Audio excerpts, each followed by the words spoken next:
Hi, everyone, and welcome to the Nurturing Astrology podcast. I'm Dominique Jaramillo, your astrologer and host. I believe astrology can fast-track personal growth, improve relationships, and empower parents. On this show, I will bring you practical guidance and insight from my own work, studies, and life experiences, as well as interview experts to bring you stellar wisdom from other teachers and professionals to inspire you on your journey. I'm so glad you're here and thanks for tuning in. So sit back, enjoy the show, and be sure to follow, like, and subscribe to catch every new episode as soon as it drops. Your shares and reviews are also much appreciated to help more people benefit from nurturing astrology. Okay, let's dive into today's show.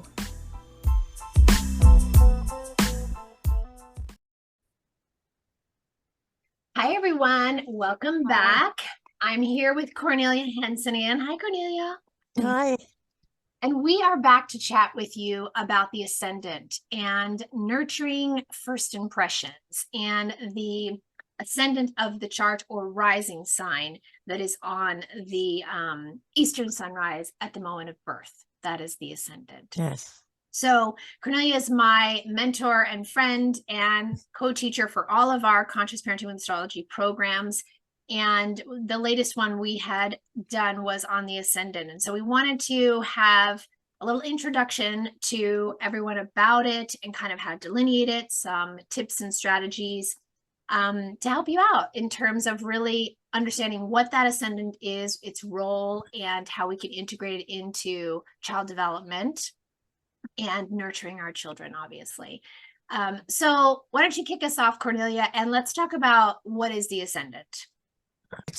It's where our personality develops, or what we call a persona in the infant, because it doesn't really have there much to start with except its temperament. And then we know that the seventh house acts like a mirror to the first house, and it's through our experience with our parents and the rest of the family that we experience ourselves as how they view us. So it's not always an accurate picture, but we're going to find that out through development and through our journey through the chart. We are going to develop into who we really are, hopefully. Gotcha. That's the goal. Yes. Yeah. Yeah, definitely. The Ascendant is that first impression that we make. You know, I always see it as the doorway to the personality and the way we walk into a room. And oftentimes it's not what's always going on behind the scenes or inside. It's the way we, the role and face that we put on when we enter a room or we go someplace new or meet new people, and I remember when we used to go to, I was in class and we took all of our, group went to dinner. It was an astrology group. And we were like, oh, let's try and guess the waiter's, sign based on how they come over, how they present themselves, how they talk. And 9 times out of 10, we would guess their ascendant, their rising sign, not their sun, Right. And so that's because that's what people see first, oftentimes, right? And they can be, again, observed, right? And then it's influenced by the sign that is on the ascendant. You first want to look at, is it earth, air, fire, or water? What is the element? That's going to kind of tell you a little bit about the expression. And then is it fixed, cardinal, fixed, or mutable? That's going to also give us an idea of how this person might enter a room, and then we're going to look to, well, based on that sign, what planet rules that chart? If it's a Cancer rising like you and me, the moon is very important. The placement of the moon is going to naturally influence that. Right. And then what is that planet doing in the chart? Where does it live? What aspects is it making? Is it sitting with other planets? Is it making any aspect to the ascendant? And if it's not, what other planets are affecting that ascendant? Like you said, is there a planet on the ascendant? Are there other planets aspecting the ascendant? And you say that temperament is the first thing that we see. That's ultimately what we're putting out there. And so when you delineate and you teach in your classes at Kepler and also in your book, How to Delineate Temperament, you're looking at all of the chart, but also the sun filtered through the ascendant itself, and all of these aspects in terms of the 9 components of temperament. And so that's the fascinating thing about what your research has, what you've put together from all your research. And the ascendant is like this great, combination of all these things. So you see the temperament first. So you could associate the ascendant with the temperament, the delineation of the ascendant. Well, it's the physical body. So you can tell when you have a new baby, some babies are going to lie there quietly, and some babies are going to be moving all over the place. And some are going to be fussy, and some of them are going to be happy, outgoing, and some of them are going to be more whiny. So there's all kinds of things, but we can see that in an infant right away. We see that temperament. Oh yeah, that's fascinating. But then it's how we shape it with our influence. The interaction between the environment, social and physical, that is going to form the personality or the character. Right. Oh yeah. And the opposite sign on the descendant is that persona. That's that first reflection of who we are, right? Right. Well, that's what a persona is. And Jung called that a mask that we wear, that we're given that by parents and families, and everybody who affects us in those first 2 years is reflecting back to us. Oh, you're so cute. Oh, you're so smart.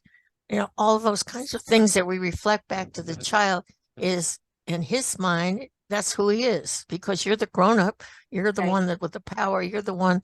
So you must be right. And I'm dependent on you. So yes, I'll go along with whatever you say. Right. And then if they're bucking that system early on, they're like, something in them feels that that's not who they are, or they're, it's always a journey of becoming, right? If that's what our lives are. That's right. But that's the purpose of the journey, is to discover who we really are. Right. Oh yeah, that's fascinating. Yeah, it set me down this rabbit hole of thinking about what that really means. I know. Oh my gosh. I know. It is like a rabbit hole when you think about it.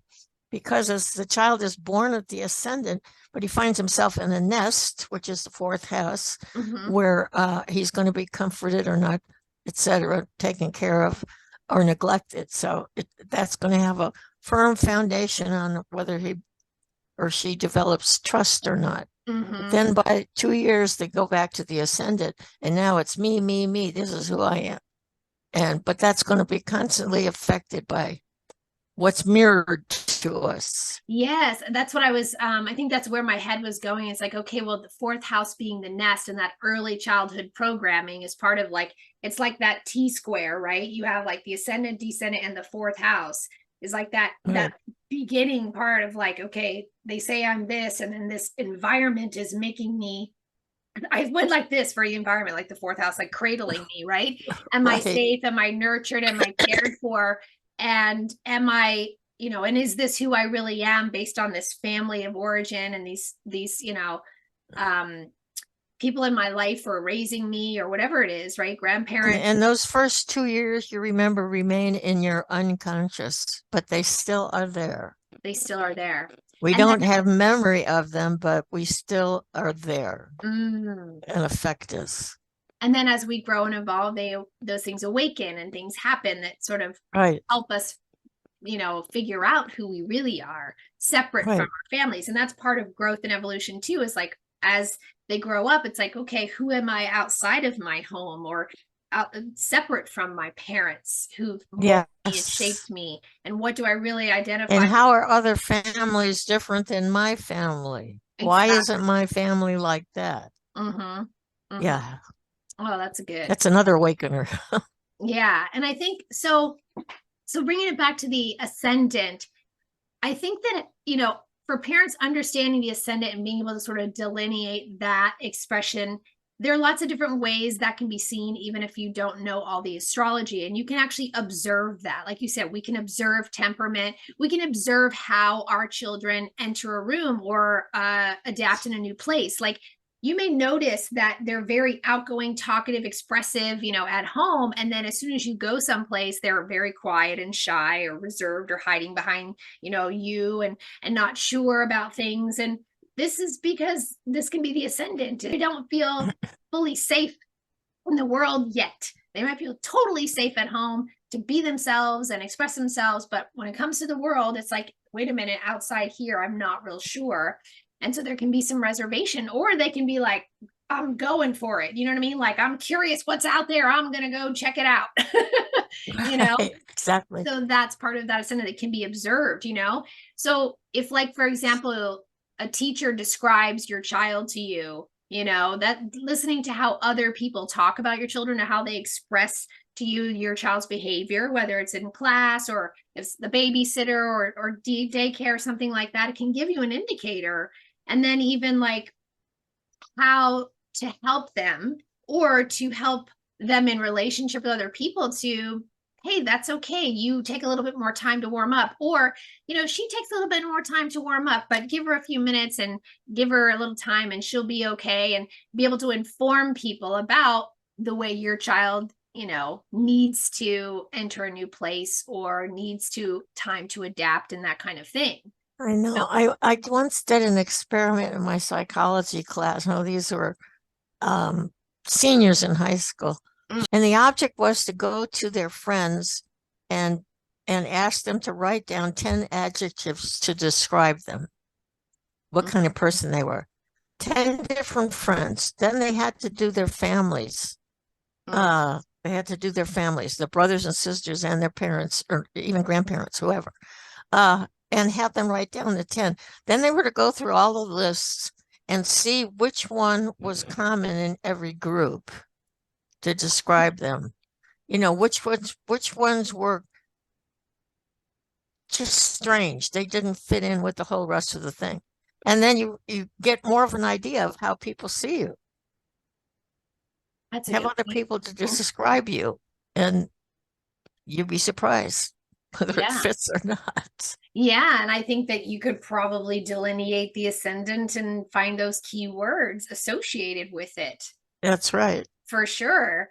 And even the things, that are less common are maybe the things that you only reveal to people you feel safest with or closest to, and those kinds of things. So that's where that's happening on the inside, you're not necessarily comfortable to express on the outside. Or my mom would always be like, I always heard from everybody how well behaved my son was, but where was that at home? You're like, well, they feel safe kind of like exploring and bouncing off the walls or like testing the boundaries of things at home. But they do know when they go out in public or they go out to school, they have to follow rules in order to navigate. So it's like, well, which way would you rather have it? You know what I mean? Yeah, exactly. So things to consider there. So when you are delineating the ascendant, you are going to want to look at that sign first, like we said, the modality or the expression, and then what rules it, the planet that rules it, and what's that planet doing? What sign is it in? What is it aspecting, if anything? And then any planets to the ascendant. Right. And then if you want to go deeper, you can really go from there in terms of, like you said, delineating the temperament and all the way all the planets play a role in the expression, because it is the filter, it is the doorway, it's all being sort of shown through there, but like in what way and at what time. We enter different places in our lives in different ways. Walk into work, someplace we kind of go every day becomes like home, but you go somewhere new, a new school, so it's also adaptability, which is another thing that we learn in temperament, is how well do our children adapt to new situations and things, right? Which can be seen in the temperament as well. What do you think is the most important thing to remember about the ascendant and what it means? I know they talk about also it's like our soul's path, our life's purpose. You were talking about that, about the sun's filter through the Well, ascendant? I think it begins when you're 2 years old, when your Mars first comes out and tries to separate yourself. Because remember, we're born at the ascendant. So planets around it can tell us something about the birth sometimes. I remember asking a lady, have Uranus on the ascendant? Were you born by a cesarean? And she was. So that has planets in the first house have an effect on those first years. So because if you look at the angles, the ascendant is an angle. So anything that affects an angle affects our early childhood. That affects the ascendant. Any planet from any place in the chart that aspects it is going to have an effect. But we have to think about the fourth house is all unconscious. We don't carry that with us. It isn't until we start separating ourselves and recognizing the fact that we're separate from other people. So it has a lot to do with our identity of ourselves. So, and then when you get transits over it too, that brings about changes in our lives. You know, where we are physically, our physical environment could be, or our social environment. All those are important. So ascendant is very, very important. Yeah, that's a good point too, in terms of that first house and those first 2 years and the persona, you know, how we're kind of told we are. And then that's that first Mars cycle, right? That 2 years where they start pushing or saying no or questioning or I want, and where all of that starts to come in is that beginning discovery process of who I really am, what I really want, you know, what is that identity for sure. And that ruling planet, whatever it is, you know, always sort of monitoring, first of all, where that planet is in the chart, the ruling planet, but also where that planet is transiting as well. You know, if for sure, like for someone like us with Cancer rising, where the moon is one thing, but also where the moon is every 2.5 days is also going to influence how we express ourselves. I know it's hard to like not show my feelings. I wear them on my face, you know. Yes, I know. You know, so it's that, what is that planet doing, you know? And if you're a Libra, have a Libra rising child, or you're a Libra rising or a Taurus rising, what is happening with Venus? Where is it in the chart? And then what is it doing transit wise? That's going to maybe influence how the child is expressing themselves, or what kind of things they're talking about or thinking about or interested in, right? So these are all different ways of, you know, delineating it through astrology, how we're expressing ourselves, or how our child might be expressing themselves, what they might be going through, where they might be on their own sort of journey of self-discovery too, based on their age and the, you know, the cycle that they're in, or the growth cycle or transit they're in, you know, that kind of thing. Yes. And I think that any planet that aspects the ascendant is going to be affected by it, especially if it's close to the ascendant. It has to be, you know, enough. If there's a square or an opposition to that ascendant, is going to have an impact on that ascendant also. So that's a good question, Cornelia. What kind of orb would you use, or within how many degrees do you think it should be to be either conjunct the ascendant or making a strong aspect to the ascendant? I wouldn't go past 5 degrees. I mean, it just gets lesser and lesser. The ones that are most closely in degree are going to have an effect in that early childhood. Yeah. Yeah, I would say that's why planets in the fourth are also important if they aspect the ascendant. So yeah, that's something to consider, that planets in the fourth, when you're looking at the ascendant, planets in the fourth are important, even if they're not necessarily aspecting the ascendant, because you're talking about that early childhood identity sort of thing, right? But then if they are within a tight aspect to that expression, you're going to actually see it a lot more profoundly, you're saying. Okay, that makes sense. Yeah. So, because that's definitely like, somebody might not think about that in terms of what's in the fourth, even if it's not aspecting the ascendant, you know, that it's going to affect those early years. The early years, right? So when you're talking about, you know, your children or children's charts, or you're reflecting on your own childhood, right? very easily, not feeling, if you've got Pluto in the fourth, you're not necessarily feeling comfortable or safe at home. Like in your early childhood, there must have been some drama going on there, some major things happening that basically became unconscious and part of, the growth cycle, even if it's not making an aspect directly to the ascendant.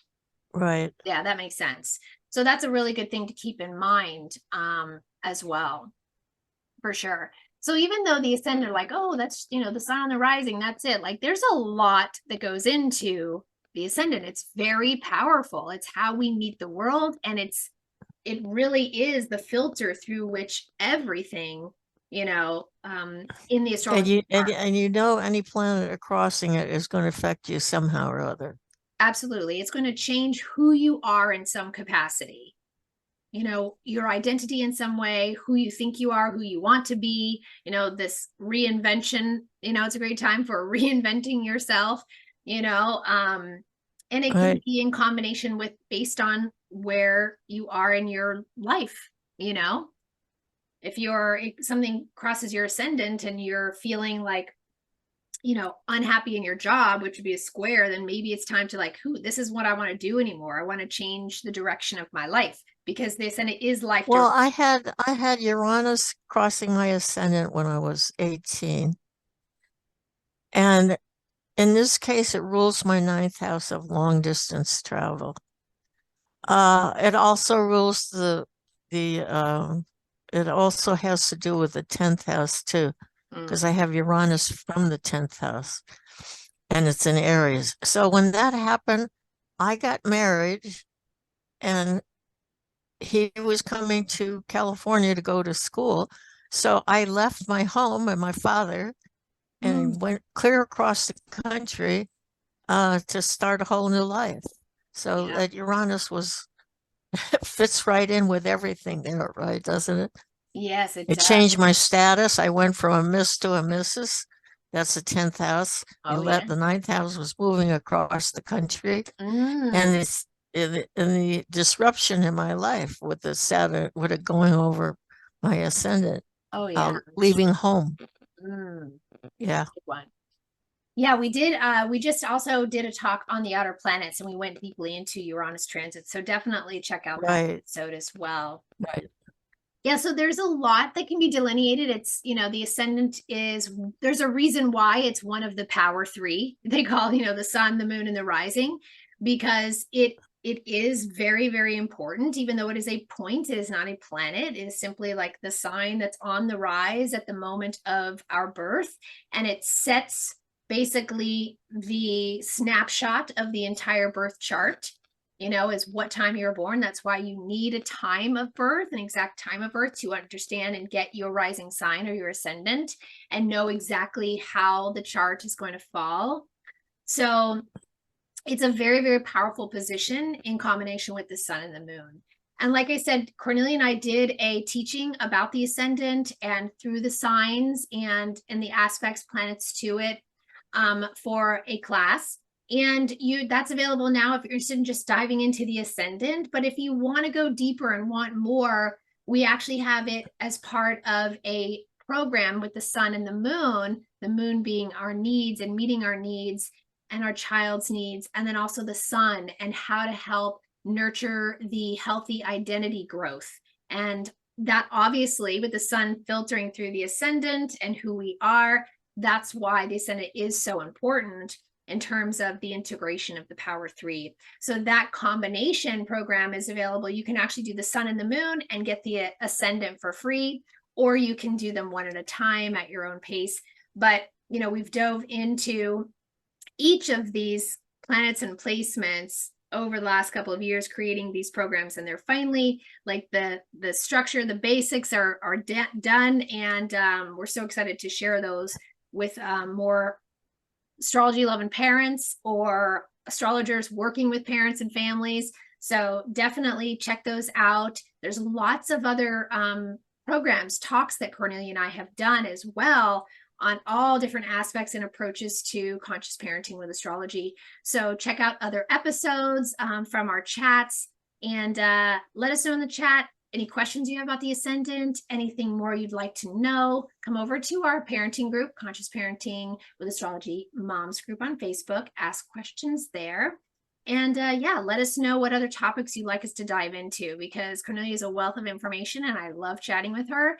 And so I'm always wanting to get those recordings, those, her talking on tape, because there's so much information that I just want to capture for to share your wisdom with the world as much as I can. So thank you for coming on again and chatting with me about another important part of the chart, the Ascendant. Thank you.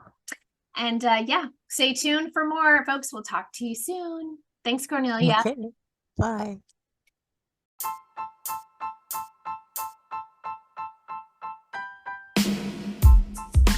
Thanks for listening, and I hope you gained some great astrology insight and inspiration from today's show. I'd love to hear, so drop me a comment or share in a review. Check out the show notes for all the details and links about today's episode, how you can connect with me on social or work with me directly. And don't forget to like, follow, and subscribe. Oh, and for my moms out there, be sure to join my private Conscious Parenting with Astrology Moms group on Facebook. Come join a growing community of like-minded mamas supporting each other in the hardest job in the world with the help of astrology. Hope to see you over there. Take care and keep nurturing the nature, friends. I'll see you on the next episode.